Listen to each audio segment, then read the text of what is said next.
পড়াশোনায় নতুন কারিকুলাম এসেছে কিন্তু আপনি শুধু বই বদলেছেন নাকি পদ্ধতিও বদলেছেন? কারণ নতুন কারিকুলাম মানে কিন্তু চিন্তার পরিবর্তন। তো কারিকুলাম পরিবর্তন হলে শুধু যে চ্যাপ্টার পরিবর্তন হয় এরকম কিন্তু না।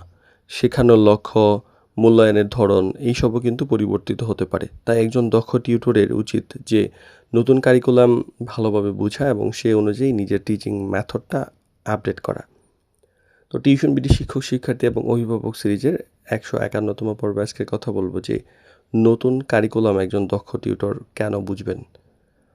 আগে নতুন কারিকুলামের উদ্দেশ্য সেটা বুঝতে হবে যে কোন চ্যাপ্টার আছে, মানে শুধু কোন চ্যাপ্টার আছে সেটা জানলেই তো হবে না। নতুন কারিকুলামে আসলে কি শিখতে চাওয়া হয়েছে এবং স্টুডেন্টের কাছে কি শেখাতে হবে, কি প্রত্যাশা করা হচ্ছে, কোন পদ্ধতিতে দেওয়া হবে সেটাও বুঝতে হবে। আর টিচিং মেথড অনুযায়ী পরিবর্তন করতে হবে। শুধু আগের মতো লেকচার নয়, বরং প্রয়োজনে discussion, practice, concept based teaching এইসবের উপর গুরুত্ব দিতে হবে, এতে স্টুডেন্ট বিষয়টি আরও ভালোভাবে যেন বুঝতে পারে।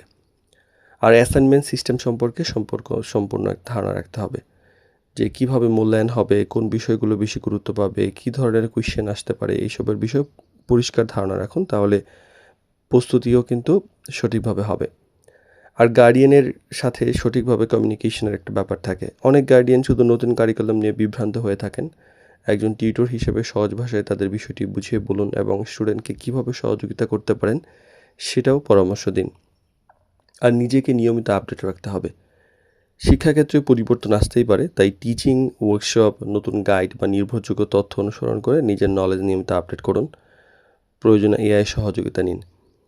আর একজন প্রফেশনাল টিউটর শুধুমাত্র যে বই পড়ান তা কিন্তু না, তিনি সময়ের সাথে সাথে নিজেকে পরিবর্তন করেন। নতুন কারিকুলাম বুঝে পড়লে স্টুডেন্ট, গার্ডিয়ান এবং টিউটর সবার জন্য কিন্তু শেখার পথ আরও সহজ এবং কার্যকর হয়। তো ভালো টিউটররা আসলে শুধুমাত্র নতুন বই হাতে নেন না, বরং নতুন ভাবনাকেও গ্রহণ করেন। আর সেখান থেকেই শুরু হয় সত্যিকারের মানসম্মত শিক্ষা।